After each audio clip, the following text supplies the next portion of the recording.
Bom dia, Lagoinha! Aleluia! Muito bom voltar a estar aqui. Assim, já saiu daqui? Não, sempre estive, mas nos bastidores.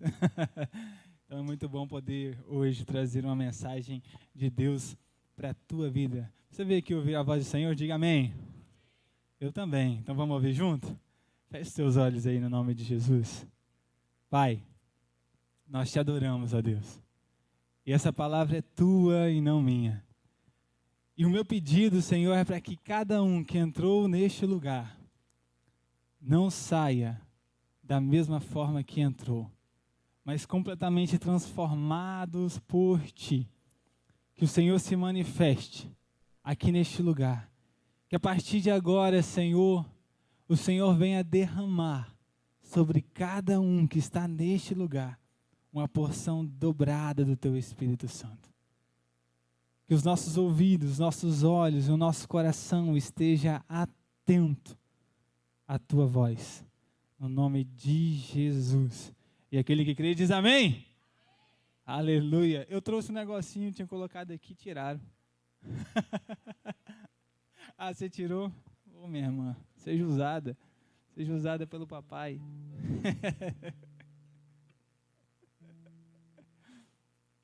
É porque o meu iPad queimou. Faz assim, meu irmão, essa é a reação que eu espero de você. Ele queimou. E aí, naquele momento, eu falei assim, Senhor, obrigado. Você não pode reclamar, sim ou não, amém? Não pode reclamar. Eu falei, Senhor, obrigado. E aí minha esposa virou para mim e falou assim, o iPad queimou? Eu falei, queimou. Aí ela, e eu acho que a culpa é minha. Eu falei, Senhor, existem os frutos do Espírito, Pai. Que seja derramado sobre mim. Aí ela falou, não, meu amor, mas... Obrigado, Flor. Não foi nem carne nem sangue que te revelou isso. Foi o próprio Deus. Ela falou, não, porque eu deixei o umidificador de ar aqui, eu acho que foi umas partículas para lá.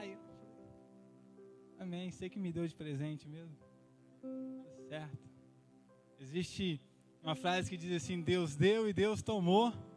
Bendito é? Aqui no meu caso, a minha esposa me deu, ela tomou. Brincadeira. Te amo, meu amor.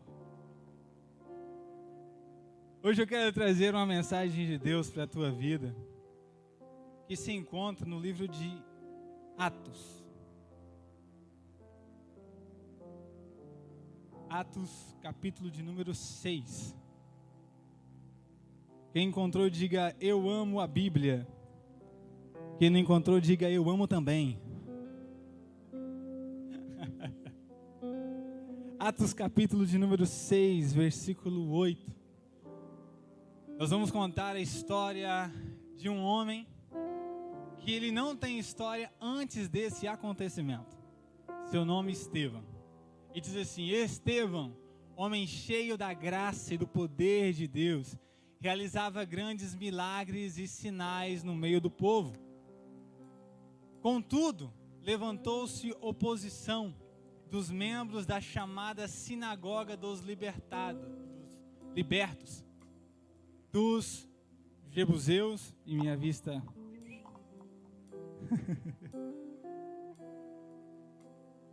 dos sirineus, dos alexandrinos e dos cilícios, e da província da Ásia, se levantaram e discutiram com Estevão. Mas eles não podiam resistir à sabedoria e o espírito pelo qual ele falava. Então subornaram alguns homens para que dissessem, ouvimos este homem proferir blasfêmias contra Moisés e contra Deus. Atiçaram o povo, os anciãos e os escribas, e investindo contra Estevão, o agarraram e levaram ao sinédrio. Apresentaram testemunhas falsas que disseram, este homem não para de falar contra o lugar santo e contra a lei. Nós ouvimos dizer que esse Jesus, o Nazareno, destruirá este lugar e mudará os costumes de Moisés, que Moisés nos deu.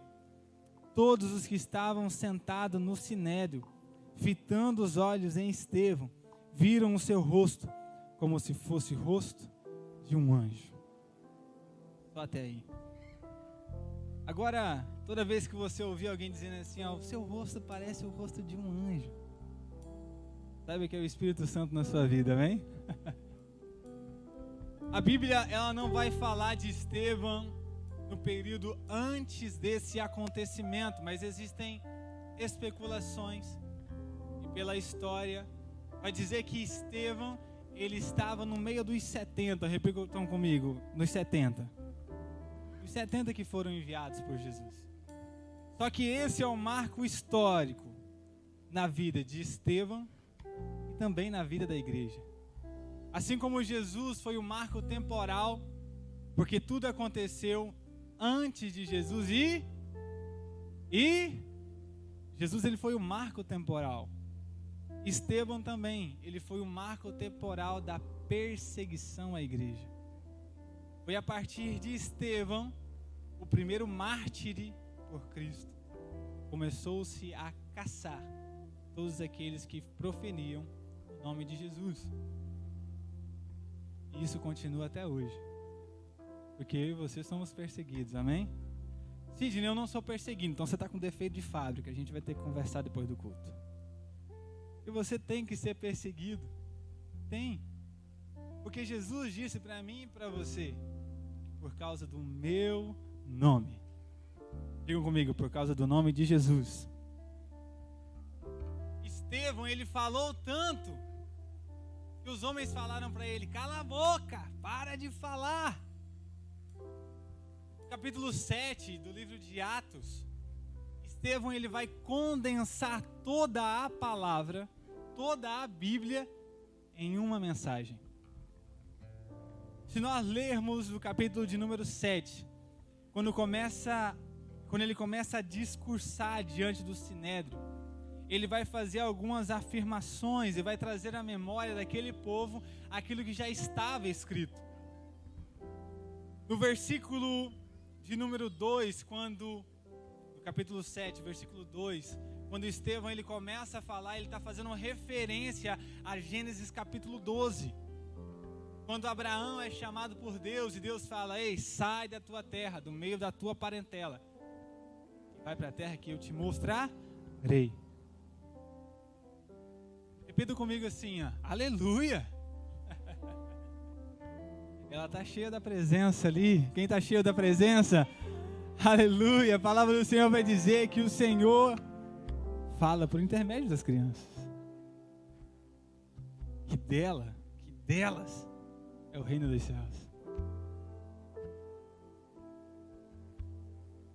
Fala assim comigo. Fala assim comigo nessa manhã. O Senhor não é um Deus de recurso. Ele é um Deus de propósito. Quando Ele fala para você ir, você vai, e no meio do caminho, Ele manda o recurso. Ele nunca vai mandar o recurso primeiro para depois você sair. Seria fácil demais isso acontecer. Já pensou Deus falar, vai e toma. Aí você já entra na missão, na sua caminhada, com seguro, mas o Senhor quer que a sua única segurança seja Ele. Estevão, ele vai falar no versículo 2, apontando para Gênesis 12. No versículo 6, Estevão está apontando para Gênesis 15, quando ele fala assim, e Deus falou que a descendência dele seria perseguida em terra estrangeira, onde seriam escravizados e maltratados durante 400 anos. Ele está fazendo referência ao povo escravizado na terra do Egito. Isso é Estevão discursando diante dos seus opositores. Porque você não deve brigar com os seus opositores. Você deve mostrar a verdade a eles. Deus te chamou para ser verdadeiro, para mostrar a verdade, amém? Deus te chamou para ser alguém intelectual a ponto de debater sobre aquilo que é a sua fé, com certeza e convicção. Porque perseguição vai acontecer. Lá em casa a gente tem um discurso muito forte dentro de nós.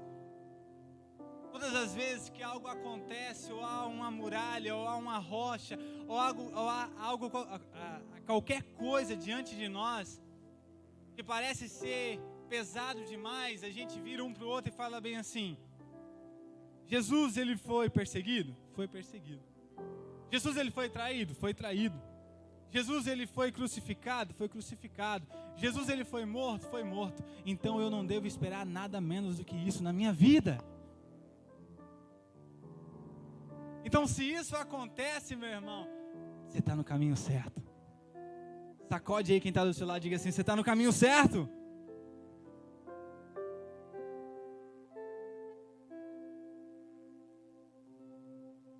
E Estevão, ele vai discursando, ele vai proferindo, ele vai trazendo a memória daquele povo, aquilo que ele já estava dizendo aos outros, só que com uma diferença: cheio do Espírito Santo.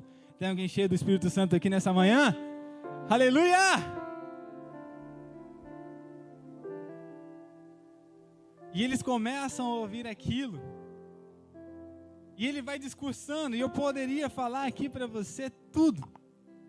Por exemplo, no versículo de número 43, no capítulo 7 de Atos, Estevão está fazendo referência a Amós, capítulo de número 5. Então, Estevão era um homem cheio da presença de Deus, mas com conteúdo. Diga comigo: cheio da presença de Deus, com conteúdo. O povo de Deus é um povo inteligente, amém? Porque você tem Deus. Você entendeu que na sua vida, na sua caminhada, é impossível você andar sozinho. Só por isso você é inteligente. Você olhou para Cristo e disse: eu não consigo andar se não for com Ele, se não for com esse cara. E você passou a ser um testemunho vivo da presença de Deus, amém? Eu acho que eu já falei isso. Só que uma vez eu recebi uma mensagem de um amigo meu no Instagram, que fazia muito tempo que eu não falava com ele, porque a gente seguiu caminhos diferentes. E ali a gente conversando, ele me chamou para conversar, eu conversei com ele, trocamos meia dúzia de palavras. E no final eu falei assim: meu irmão, eu posso te dar uma Bíblia e a gente estudar junto, virtual? Aí ele falou: pode. Aí depois, na seguinte mensagem, ele falou bem assim: Sidney, você é a prova viva que Deus existe. Aí no primeiro momento eu fiquei feliz, mas depois eu fui refletir.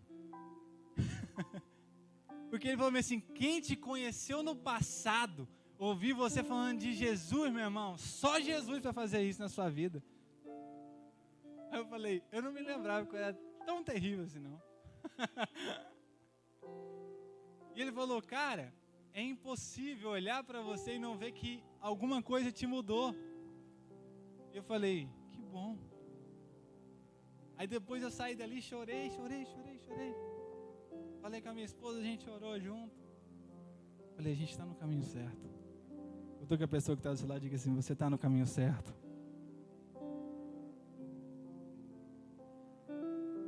E Estevão, ele vai ministrar e ele vai pregar, e aquele homem cheio da presença de Deus, perseguido.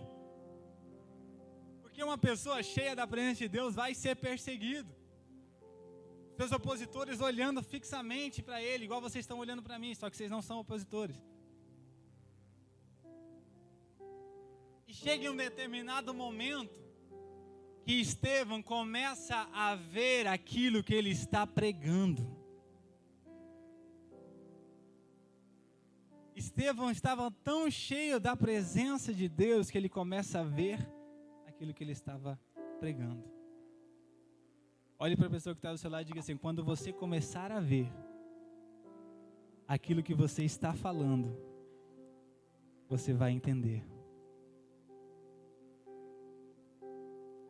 Porque só quem nasceu de novo tem a visão do reino.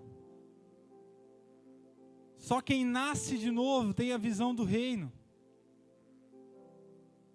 Só quem nasceu de novo entende que não vive mais a sua vontade, mas a vontade de Deus. Tem alguém vivendo a vontade de Deus aí?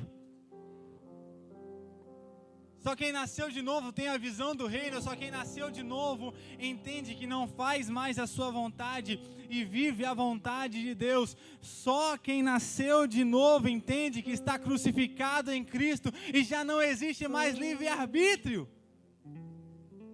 O livre-arbítrio, meu irmão, é até Jesus. Depois de Jesus acaba.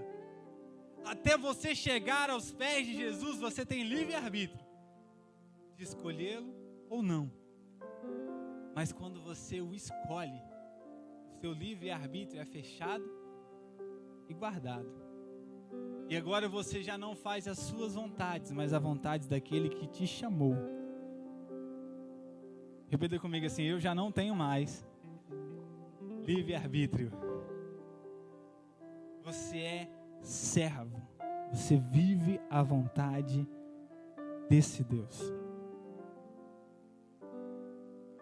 Que a pessoa que está do seu lado diga assim: fica ligado.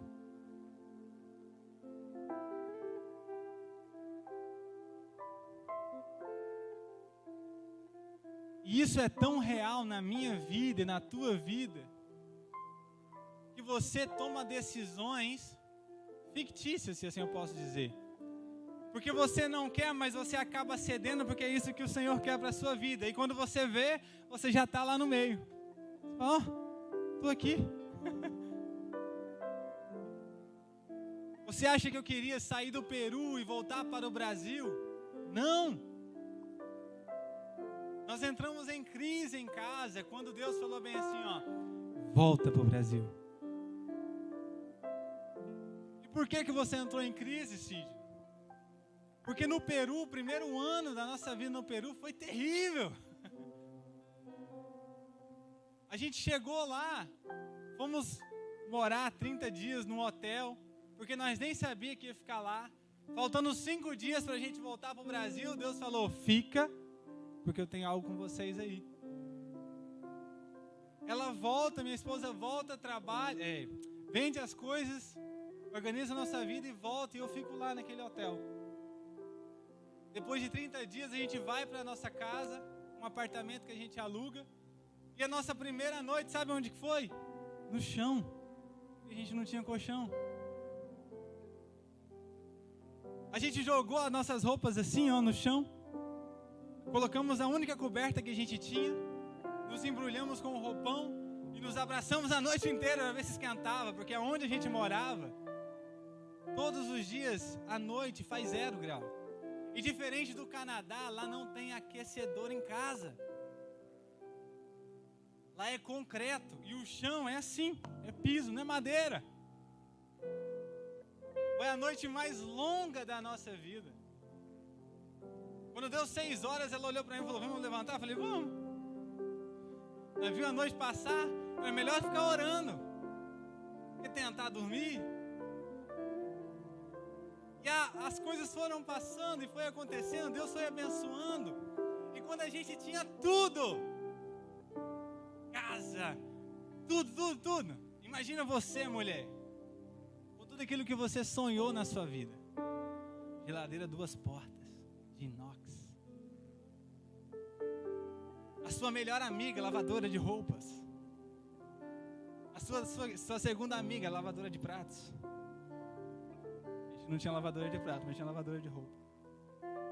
Tinha tudo. Nós passamos meses cozinhando uma chaleira. A gente colocava o ovo lá dentro, cozinhava o ovo, tirava o ovo, descascava, pegava miojo, colocava no prato, fazia o miojo. Isso foi por meses. E quando estava tudo perfeito, tudo indo bem, Deus falou: volta e começa de novo. Essa aqui virou para mim e falou assim: isso aí não é Deus não, isso é coisa da sua cabeça. Fala com ela, Deus. Você falou comigo. E aí Deus começou a mostrar para ela em sonhos, através da palavra, em orações. Aí ela chegou para mim e falou, é Deus que está falando.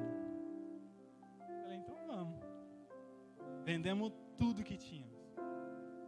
Chegamos no Brasil, no aeroporto de Congonhas, eu lembro como se fosse hoje, com R$50 no bolso. E a gente fez a nossa refeição lá. Fomos no Mac. Mac é barato. E aí o nosso voo é de conexão, porque a gente não mora em São Paulo, a gente mora em Goiás. E a gente ia ficar uma par de hora lá. E aí, pela graça de Deus, tinha o quê? Tinha bebida refil. Então a gente comeu um hambúrguer e nos entupimos de bebida. Para dar o horário de voltar para casa, para ir para Goiás. Você acha que nós queríamos vir para o Canadá? Não! Mas com 10 anos de idade, Deus depositou isso dentro de mim com uma força violenta, que eu entendi que era isso que Ele queria para mim. E a partir daí eu comecei a sonhar o mesmo sonho que Ele estava sonhando para mim. Nós estávamos em casa, eu e minha mãe, sentados na sala, estava passando Fantástico na época. Reportagem de várias coisas. E aí passou uma chamada do Cirque du Soleil. Quem conhece o Cirque du Soleil? E lá no Cirque du Soleil, eu e minha mãe olhamos para o circo e ela falou para mim, um dia nós vamos nesse circo. Eu falei, um dia nós vamos nesse circo. E aí isso ficou guardado no meu coração. E depois eu fui estudar o que era o Cirque du Soleil, da onde veio, para onde vai. E eu descobri que o Cirque du Soleil é daqui de Montreal. Foi fundado aqui. Era Deus apontando para mim quando eu tinha 10 anos de idade. Com 16 ele fala, você vai pisar em uma terra que fala inglês, em uma terra que fala espanhol. Aos 21 anos eu vou para o Peru. E aos 26 eu chego no Canadá. Não fazendo a minha vontade, mas fazendo a vontade de...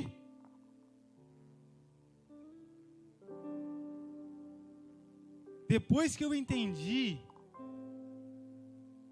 que era a vontade de Deus na minha vida, o mais importante, eu passei a viver os sonhos de Deus todos os dias. Repita comigo assim, viva os sonhos de Deus. Porque nós não devemos buscar a Deus como meio de obter riquezas, mas a nossa busca no Senhor é porque Ele já é a nossa maior riqueza. É por isso que nós vamos aos pés e não às mãos, porque as mãos são aquelas que dá, os pés são aquele que você serve. Diga assim, vamos para os pés. Ele é tudo em nós. Coloca a mão no seu coração e diga assim, eis-me aqui, Senhor. Toma a minha vida, venha governar a minha história, governe o meu coração, venha ser Senhor da minha vida. Sabe por quê? Porque a salvação em Cristo não está na minha mão, não está na sua mão e não está na mão do pastor. Só Jesus salva. Está na mão de Jesus, só Ele pode te salvar. Mas o mais interessante dessa história é que se fosse somente a salvação, já estaria de bom grado. Porque a salvação é tudo para nós, amém? Só que além dele te dar a salvação, ele te dá o direito de ser filho. Repita comigo assim, filho. Ele além de te salvar, porque Ele poderia só te salvar, você seria uma criatura salva. Só que Ele vai além. Ele fala assim: eu vou te salvar e ainda vou te dar uma posição de filho. Sabe qual a posição mais importante numa família? É o filho. Porque o filho, quando ele está precisando de ajuda, ele recorre ao pai. Quando ele precisa de um auxílio, ele vai até o pai. Quando ele precisa de orientação, ele vai até o pai. Ele tem o seu refúgio. O pai é a rocha, o pai é a segurança, o pai é a fortaleza. Então quando Jesus ele fala isso, olha, além de você ser salvo, agora você é filho, Ele está dizendo para mim e para você, toda vez que você precisar, você tem um pai que está presente. É só você recorrer a Ele. É por isso que em João, capítulo 1, versículo 12, vai dizer: mas todos quanto recebeu, deu-lhe o direito de serem feitos filhos de Deus, a saber, os que creram no seu nome.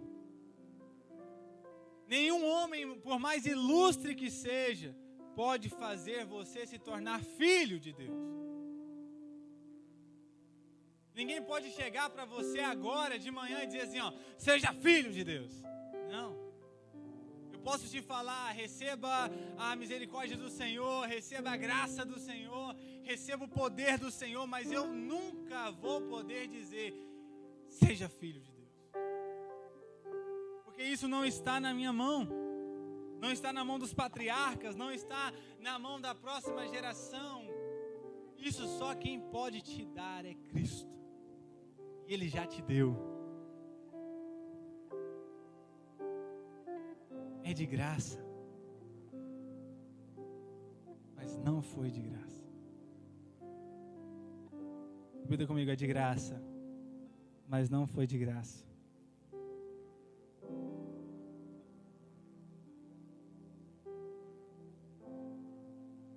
Se você ainda não tomou essa decisão, você pode tomar essa decisão e viver esse milagre hoje na sua vida. E se você já é, você vai entender isso agora. O povo de Deus está diretamente, repita comigo, diretamente vinculado em Deus, depende de Deus, se sustenta em Deus e tudo acontece por Ele.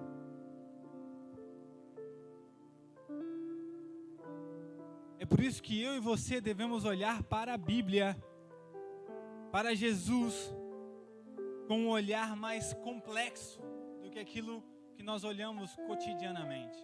Como assim, Sidney? O pastor falou, eu até brinquei lá no fundo, e isso a gente nem conversou entre nós. Ele citou algo da pregação aqui no altar, e eu nem tinha falado para ele o que eu ia pregar. A complexibilidade que é tornar a água em vinho é de uma imensa e gigantesca dificuldade. É imensurável nós entendermos o ato que Jesus disse. Coloca nas talhas e leva para o homem. Parece ser fácil, mas deixa eu te explicar o que precisa para tornar água em vinho. Jesus ele precisou de um pequeno reator atômico com aceleração termonuclear. Ou seja, ele teve que quebrar, arrebentar os átomos, pegar os prótons, os nêutrons e os elétrons, separar, reestruturar de novo para criar o carbono e criar o nitrogênio, porque não tinha na água. Depois que Jesus fez isso, ele faz o processo de fissão e fusão nuclear. São 6 talhas. O volume de água é grande. Seria necessário a energia produzida por mais de 200 bilhões de estrelas da nossa Via Láctea em um dia. A ciência, ela entende o que Jesus fez. Ela só não sabe de onde veio tanta energia para produzir água em vinho. Então se rendem ao fato de que só um Deus pode fazer isso.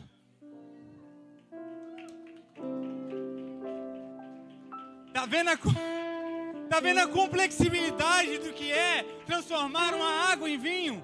Não é como o Doutor Estranho. O que aconteceu? Não. E você não vê Jesus no final desse milagre dizendo assim, ó, tô cansado, usei muita energia. Não. Ele só falou, vai. Não conseguem explicar, mas se rendem ao fato dele ser um Deus. Você se rende a esse Deus? Isso nós estamos falando de um milagre, meu irmão. Historicamente, o primeiro milagre.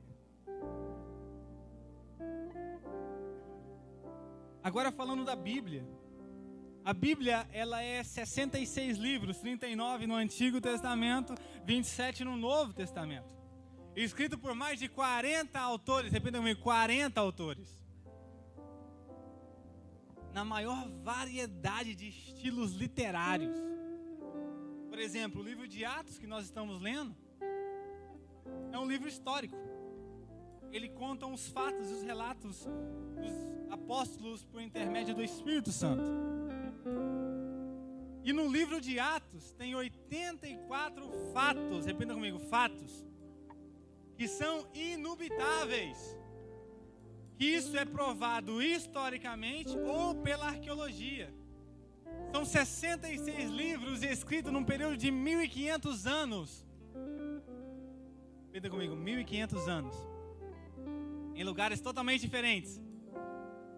Pessoas diferentes. E não há nenhuma contradição real na Bíblia. Eu estou tentando escrever um livro faz 5 anos. E toda vez que eu releio ele tem contradição. E eu sou um escrevendo.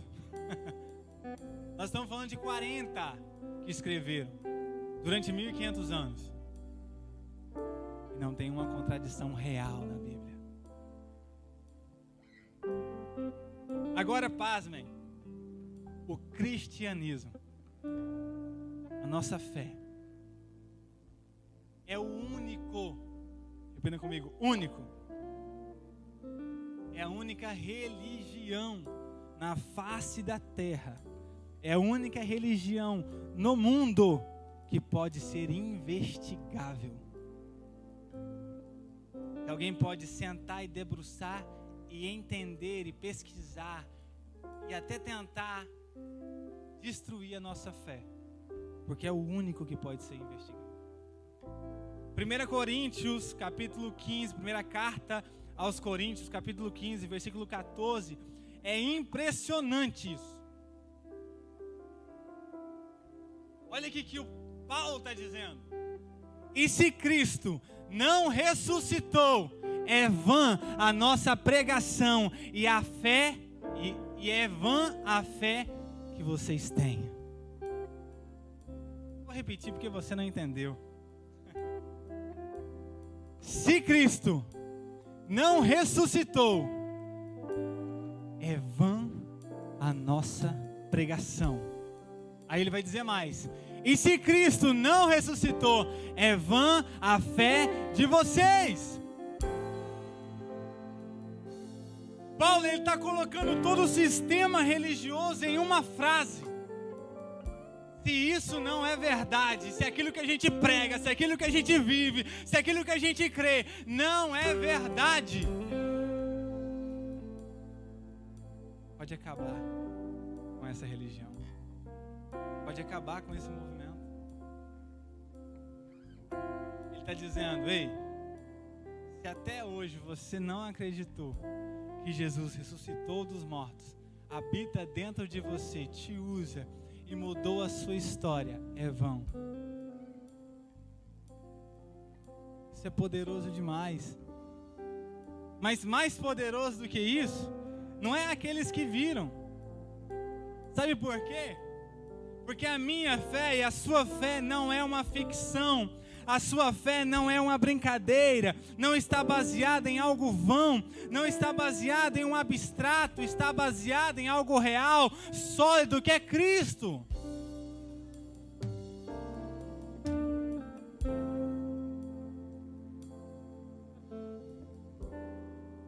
Mas o mais legal de tudo isso, sabe o que é? Para eles que pregaram, pastor, foi fácil. Como assim, Sidney? Foi fácil? Eles viram Jesus ressuscitado. Então eles se entregavam à morte por causa daquilo que eles viram e creram. Só que o mais interessante é Jesus dizendo, em João capítulo 20, versículo 29, você creu porque você viu? Bem-aventurados.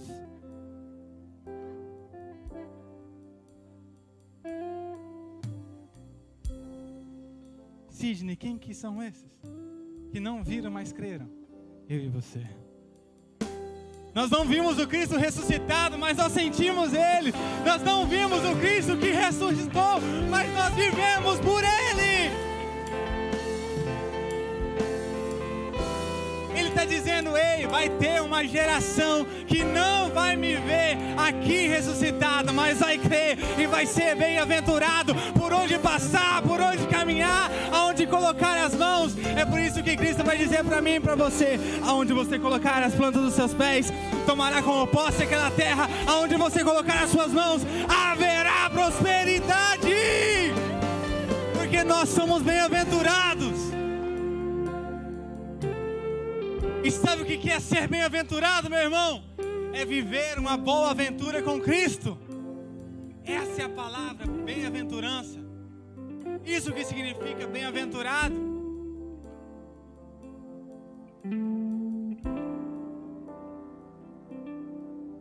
Se isso não é o bastante, meu irmão, para você não desanimar, não desistir e continuar, é porque você ainda não entendeu quem é Cristo. Finalizando, nada sabemos sobre a conversão de Estevão ao cristianismo, embora aquilo que eu disse no início, a tradição diz que ele estava no meio dos 70, mas a sua vida se tornou um marco temporal, pois a partir dele começa a perseguição e o mártir por Cristo. Não tem a ver com como você começou a sua caminhada, mas como você vai terminar ela. Porque de uma coisa eu posso dizer para você nessa manhã: você vai começar a ver aquilo que você prega. Você vai começar a ver aquilo que você fala. Você vai começar a ver aquilo que você profetiza. Fica de pé. No nome de Jesus, você vai começar a falar e vai começar a contemplar. Da mesma forma que Estevão disse, eu vejo os céus abertos e o Filho do Homem assentado de pé do lado do Pai. Ei, você vai começar a profetizar sobre a tua vida, sobre a tua história. Você vai começar a ver os céus abertos sobre a sua casa, sobre a sua família. Você vai ser perseguido, vai, mas saiba que vai valer a pena. Saiba que a melhor decisão que você toma nessa manhã é de ser perseguido por este nome, é de contemplar a beleza deste nome e ser bem-aventurado com Jesus. Eu sempre digo, se você tem uma vida monótona, seja crente. Se a sua vida é repetitiva, se torne um seguidor de Jesus. Que todos os dias vão ser dias diferentes, vão ser dias bons. E sabe o que é mais louco de tudo isso? É que as pessoas ainda olham para nós e dizem assim, não está nada bem, mas ele está alegre. Está tudo difícil, mas está alegre. Eu não sei o que está acontecendo, mas ele está alegre. E aí a gente se deita. A palavra do Senhor que diz assim: a alegria do Senhor. Você não entendeu? Olha para a pessoa que está do seu lado e fala assim: a alegria do Senhor é a minha força. Então você é forte porque Ele está com você. Porque a alegria dele está em você. Então vai vir dias difíceis, vai vir dias complicados, mas você